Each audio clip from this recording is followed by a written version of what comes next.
Selamat pagi anak-anak. Pagi Pak. Bagaimana kabarnya hari ini? Baik Pak. Ada yang tidak hadir hari ini? Ada Pak. Untuk itu kita absen saja yang tidak hadir hari ini. Catat yang tidak hadir ya. Iya Pak. Baik Pak.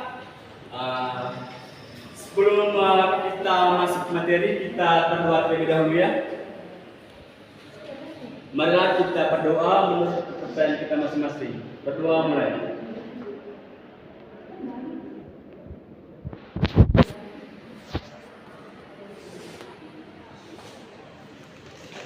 Berdoa selesai. Baik, mungkin anak-anak ada yang tahu kita belajar tentang apa hari ini?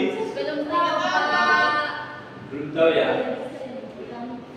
Hari ini kita belajar tentang gangguan pada reproduksi tumbuhan. Coba anak-anak bayangkan di sekitar kalian itu kenapa bunga sering tumbuh? Tidak tahu Pak. Karena mempunyai Mungkin tanahnya subur Pak. Betul sekali. Kenapa bunga sering tumbuh? Terjadi karena kurang penyerbukan.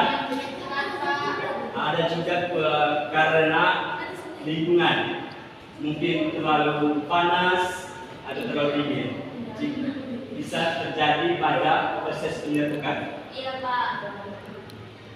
Sebelum kita ke materi, saya bagi dua kelompok.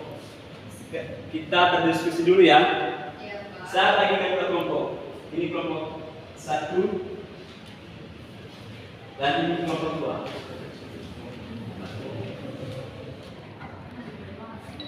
Saya berikan waktu 2 menit dimulai dari sekarang.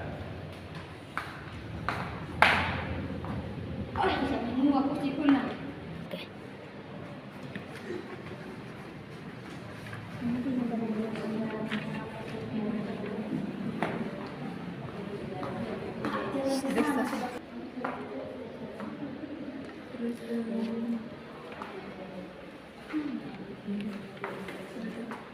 Sudah Pak. Sudah? Sudah Pak. Saya berikan ke kelompok satu untuk mempresentasi ke depan. Pak. Selamat pagi teman-teman. Pagi. Di sini kami akan mempresentasikan hasil kerja kami kepada teman-teman. Satu silakan. Yang pertama, apa yang terjadi pada bunga pada gambar tersebut?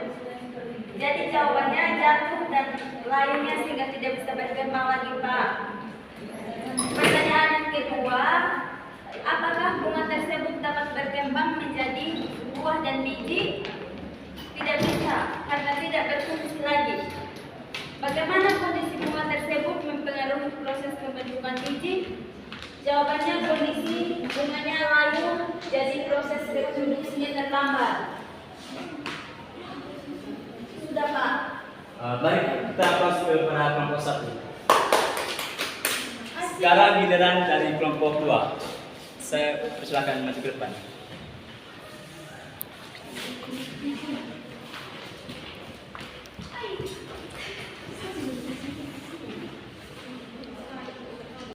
Jadi baik di sini kami akan mempresentasikan hasil kerja kami. Apa yang terjadi pada bunga pada gambar tersebut? Bunga tersebut jatuh dan bagaimana kondisi bunga tersebut mempengaruhi penyerbukan? Terbuka karena di mana bunga ini sudah layu. Yang ketiga, apa saja tanda-tanda bahwa penyerbukan tidak berjalan dengan baik pada gambar tersebut? Pada gambar tersebut penyerbukan tidak baik itu pada saat bunga jatuh ke tanah dan dia tidak berhasil tumbuh dengan baik. Itu saja presentasi dari kelompok kami. Sekian dan terima kasih. Baik, mari kita masuk pada kelompok dua. Sekarang saya akan materi berdiskusi tadi dengan materi yang saya tadi depan.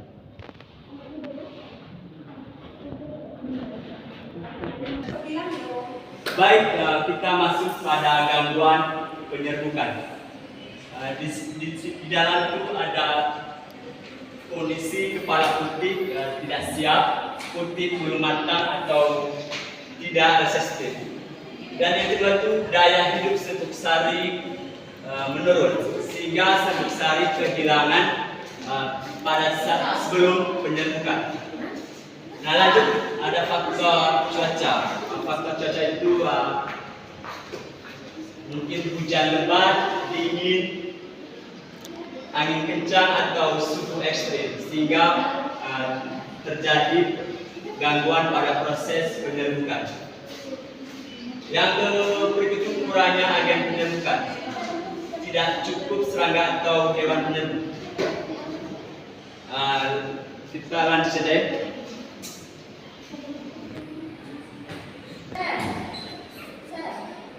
Saya minta Ibu Renelis baca pada Ibu Renelis baca di depan. Gangguan pertumbuhan atau polinasi kadang-kadang serbuk sari yang sampai kulit atau serbuk sari tidak sempurna. Yang kedua, masalah perkecambahan serbuk sari atau serbuk sari kandung sari. Dalam serbuk sari tidak tumbuh mencapai ovum atau terhambat. Yang keempat, masalah pada sari inkompleksitas mandiri, mekanisme genetik cegah pembuahan oleh serbuk sari dari tanaman yang sama. Yang terakhir, apabila suhu kelembaban atau nutrisi yang tidak mendukung proses fertilisasi.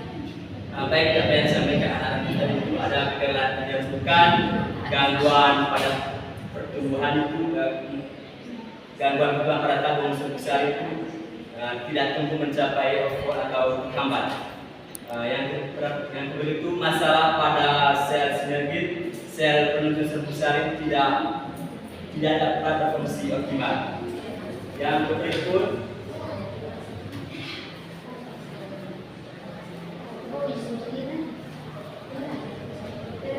itu gangguan pembentukan biji dan buah. Ada dua itu, faktor genetik dan abiotik. Kita masuk ke faktor genetik. Saya minta Yedida membaca. hama bermakan bunga, bagian bunga atau tongkol, serangan ulat atau hama lain yang merusak organ reproduksi. Kedua, serangan hama virus dan aphids, hama penhisap cairan yang melemahkan bunga dan buah muda. Yang ketiga, kutu putih, hama yang menyebabkan kerusakan pada kulit bunga dan buah hama tumbuhan. Sudah Pak? Baik, kita sampaikan ada hama pemakan bunga, tongkol, serangan ulat atau hama yang merusak pada organ reproduksi. Yang sering terjadi itu adalah serangan hama. Hama itu menghisap cairan yang melemahkan bunga pada proses penyerbukan. Yang itu putih, hama ini sering terjadi atau kerusakan pada kuncup bunga dan buah, sehingga proses penyerbukan menghambat. Yang berikut ada gangguan pembentukan biji pada faktor abiotik. Di depan itu ada suhu terlalu tinggi, kekurangan nutrisi, kegagalan penyerbukan pada tumbuhan karena faktor begitu faktor abiotik berujung pada kegagalan buah biji. Baik, yang berikut gangguan pada reproduksi vegetatif pada Erlis. Menimbulkan penyakit sistematik atau virus bakteri patogen menyebar melalui bahan steak atau cangkok. Yang kedua itu kematian steak atau cangkok akibat patogen tanah, infeksi jamur atau bakteri pada media tanaman. Yang ketiga itu ketidakcocokan jumlah pada okulasi, batang atas dan bawah tidak menyatu dengan baik. Yang ketiga, kondisi lingkungan yang tidak mendukung, suhu kelembaban atau cahaya tidak optimal untuk pertumbuhan vegetatif. Yang terakhir itu penurunan vigor atau kekuatan klonal. penurunan kualitas genetik atau daya tahan bibit vegetatif. Baik, tadi itu ada penyebaran penyakit yang disebabkan oleh si vegetatif. Ada tadi itu penyebaran pada virus atau bakteri yang menyebar melalui bahan stek atau cangkok. Yang berikut itu ada kematian stek atau cangkok akibat patogen tanah sehingga terjadi pada tanaman. Yang berikut itu ketidakcocokan pada populasi. Batas batang atas dan batang bawah itu tidak menyatu dengan baik. Ada yang begitu ada dari kondisi lingkungan yang tidak mendukung. Seperti tadi suhu kelembapan atau cahaya yang tidak optimal pada saat pertumbuhan vegetatif. Baik, yang berikut itu faktor internal dari gen atau hormon pertama. Yang pertama itu gen. Gen itu mempengaruhi ciri sifat makhluk hidup yang termasuk bentuk tubuh, warna bunga, dan rasa buah. Yang kedua auxin, memacu proses pemajanan pembelahan dan diferensi sel. Yang kedua itu gibberellin, berperan membentuk biji serta perkembangan dan perkembangan embrio. Gas. Baik, ke faktor internal atau hormon lanjutan. Di dalam ada sitokin berperan untuk pembelahan sel pada pembentukan akar dan cabang tanaman. Yang kedua itu asam absisat, berperan untuk proses penuaan dan gugurnya daun pada respon terhadap stres. Yang kedua itu kaolin, dia berperan tanaman menentukan organ. Yang ketiga itu asam traumarin, berperan untuk regenerasi sel dalam mengalami kerusakan jaringan. Ada faktor eksternal esensial dalam tanaman mempengaruhi pertumbuhan dan produksi. Baik, ada faktor eksternal. Di dalam itu ada nutrisi, cahaya matahari, ada air dan kelembapan, ada suhu dan tanah.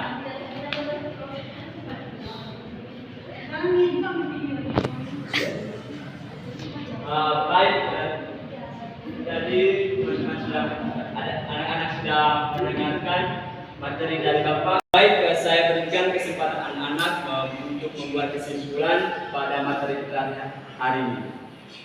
Saya minta 2 orang. 3. Baik, terima kasih. Kesimpulannya itu kita boleh mengetahui gangguan pada reproduksi tumbuhan. Contohnya pada tumbuhan ada proses penyerbukan dan ada faktor internal dan eksternal yang mempengaruhi setiap perkembangan tumbuhan. Mungkin itu saja dari saya, Pak.